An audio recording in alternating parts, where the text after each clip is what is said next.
नमस्कार, मैं रवि निषाद पूर्वांचल रफ्तार इस समय मौजूद हूँ गोरखपुर जनपद में।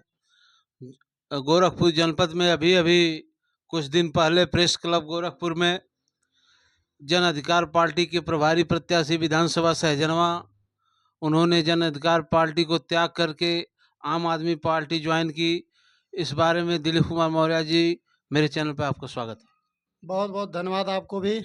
देखिए, मैं जो है अभी कुछ दिन पहले 2022 में विधानसभा चुनाव में जन अधिकार पार्टी में था और जन अधिकार पार्टी हमने काफ़ी लड़ाई लड़ा और गोरखपुर में क्षेत्र के कोने-कोने में हमने काफ़ी मेहनत किया। लेकिन जन अधिकार के कुछ मुद्दे को देखते हुए मुझे मजबूरन आम आदमी पार्टी में आना पड़ा। लेकिन मैं बताना चाहता हूँ, आम आदमी पार्टी एक ऐसी पार्टी है जो बहुत कम समय में पूरे देश में धरना प्रदर्शन के बल पर मजबूती के साथ 2-2 प्रदेश में सरकार बनाई हुई है। और आम आदमी पार्टी में आपको क्या अच्छा लगा कि आप जन अधिकार पार्टी को छोड़कर, जो कि आपकी अच्छी पैठ थी, मौर्य समाज में आपकी अच्छी पैठ थी, सहजनवा विधानसभा में आपका बोलबाला था, क्या अच्छा लगा आप आम आदमी पार्टी में गए? देखिए, आम आदमी पार्टी में सबसे बड़ी बात ये है कि आम आदमी पार्टी बहुत ही ईमानदारी से और जनता के हित में, जैसे शिक्षा, बिजली, पानी, ऐसे तमाम मुद्दे को लेकर के आम आदमी पार्टी दिल्ली और पंजाब में घर-घर को सुविधा उपलब्ध करा रही है। यह पूरे देश में एक बहुत बड़ा संदेश है। ग्राउंड रिपोर्ट मैं करता हूँ, मौर्य समाज में, दलित समाज में और ओबीसी समाज में, अन्य अगड़ा पिछड़ा जो दबा कुचला समाज है, उसमें आपकी अलग पैठ है। आप दलित समाज चाहे मौर्य समाज में अलग पैठ रखने वाले हैं। आप धरना प्रदर्शन के माध्यम से अधिकारियों की पोल खोलते हैं। हो सकता है, जनता कहती है कि हो सकता है अरविंद केजरीवाल और अन्ना हजारे के धरना प्रदर्शन से प्रेरित होकर आम आदमी पार्टी में गए हों। नहीं, देखिए, धरना प्रदर्शन तो एक अलग बात है, वो तो जनता की लड़ाई और सरकार तक अपनी बात पहुँचाने का वो तो एक अलग मुद्दा है। लेकिन आम आदमी पार्टी देश में बहुत ईमानदार पार्टी है और उन्होंने कम समय में 2-2 प्रदेश में बहुत बुरी तरह से सबसे फर्स्ट नंबर पे विकास करने में बहुत आगे हैं, जो महिलाओं को दिल जीतने का काम किए। आम आदमी पार्टी के राष्ट्रीय अध्यक्ष जो हैं अरविंद केजरीवाल जी, जो संयोजक हैं, इस समय जेल में हैं। क्या प्रचार प्रसार करने में, मैनिफेस्टो लाने में आम आदमी पार्टी को कोई दिक्कत है क्या?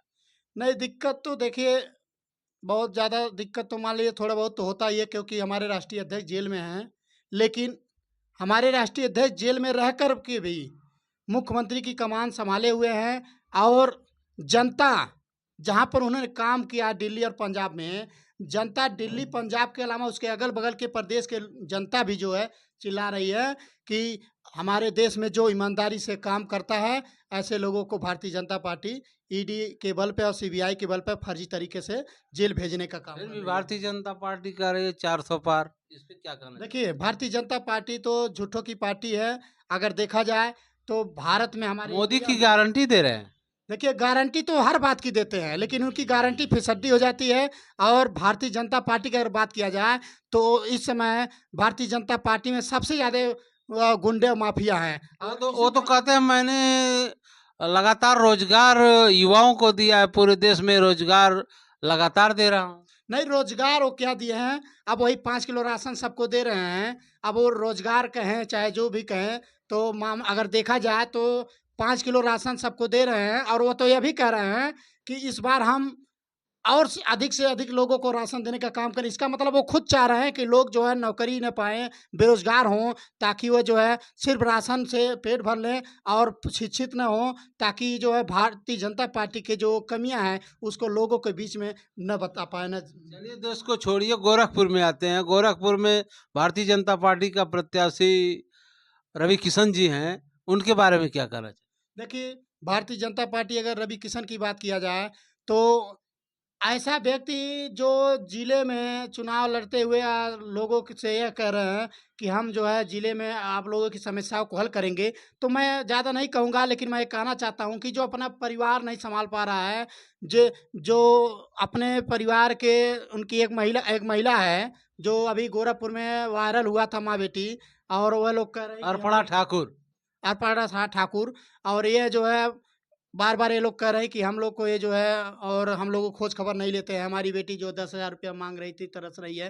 ये लोग क्या किए, सांसद जी यहाँ के गोरखपुर के, ये उल्टा जो है फर्जी मुकदमे में उनको फँसाकर डराने का काम किए। ये बहुत ही विरोधाभास है। कैसरगंज के सांसद माननीय ब्रिजभूषण शरण सिंह के पुत्र को टिकट दिया गया है, जो रेसलिंग यानी पहलवान बेटियों पे अनाप-शनाप टिप्पणी करते थे और जान लीजिए टच भी करते थे। उनको टिकट दिया भारतीय जनता पार्टी, इस बारे में क्या कहें? देखिए, सबसे पहले तो हम उस देश के हैं, जिस देश में माँ-बहनों का सबसे अधिक सम्मान होता है। हमारे महापुरुषों ने भी कहा था कि सबसे पहले हमारे देश में महिलाओं का सम्मान होना चाहिए। लेकिन अब भारतीय जनता पार्टी की बात किया जाए, तो इन्होंने कहा है कि पढ़े बेटियाँ, बढ़े बेटियाँ।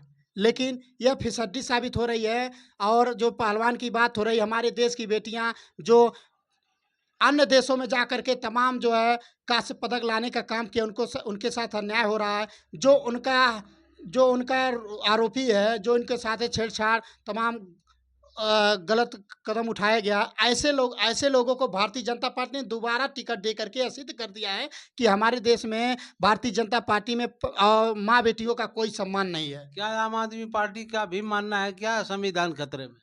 बिल्कुल, संविधान खतरे में है। आम आदमी के साथ-साथ इंडिया गठबंधन के सभी लोगों को ये सभी लोग को बता रहे हैं कि और संविधान खतरे में है।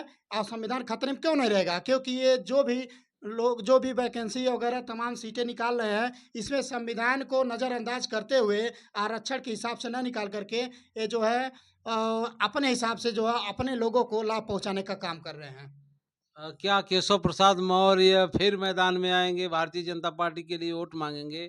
क्या मौर्य समाज इस समय भारतीय जनता पार्टी में जाना चाह रहा है क्या? देखिए, मौर्य समाज इस समय भारतीय जनता पार्टी में नहीं जाने वाली है। इस समय मौर्य समाज इंडिया गठबंधन के साथ है। तो ये थे दिलीप कुमार मौर्य, जो आम आदमी पार्टी अभी कुछ दिन पहले ज्वाइन किए हैं।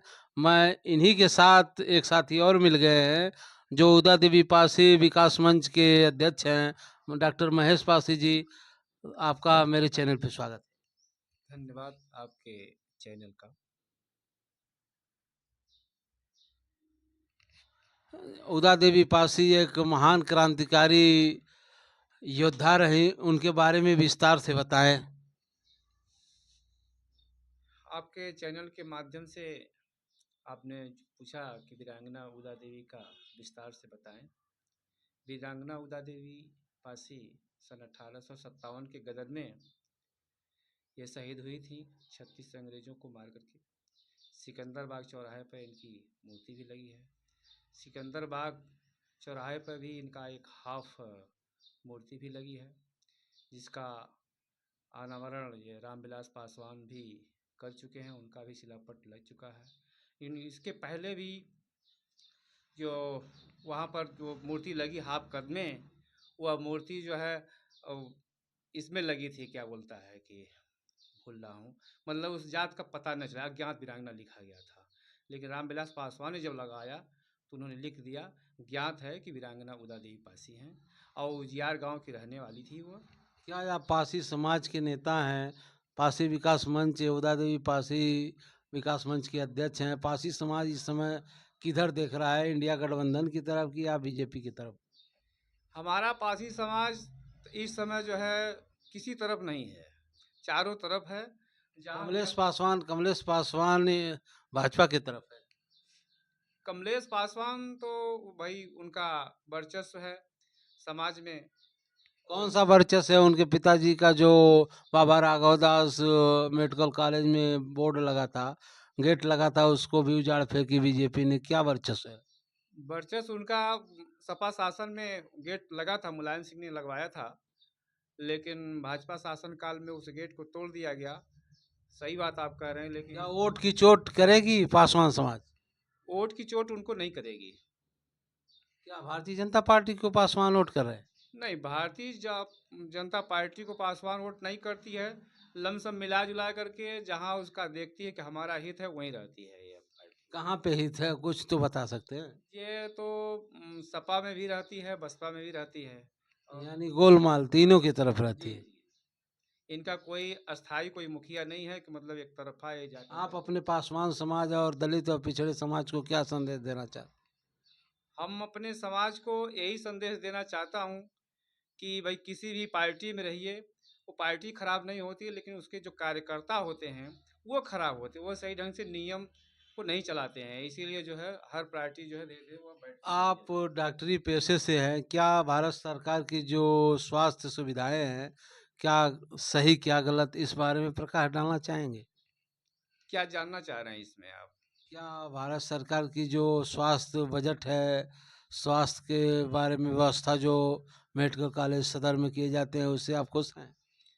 अब मेडिकल कॉलेज में जो भी सुविधाएं दी जा रही हैं वहाँ पर तो गरीब इंसान के पास अगर व्यवस्थाएं नहीं हैं तो चेक कराने में, लाइन लगाने में ही वो परेशान हो जाता है। लास्ट में थक हार करके उसको कहीं न कहीं भाग करके इलाज कराना पड़ता है। तो कोई ऐसी व्यवस्था नहीं है। इसका आपका मानना है कि स्वास्थ्य सेवाएं गड़बड़ हैं? जी, जी, जी। चलिए, ये थे पासवान समाज के बहुत ही जुझारू नेता महेश पासी जी, डॉक्टर महेश पासी जी। और देखते रहिए पूर्वांचल न्यूज। रवि निषाद के साथ, नमस्कार।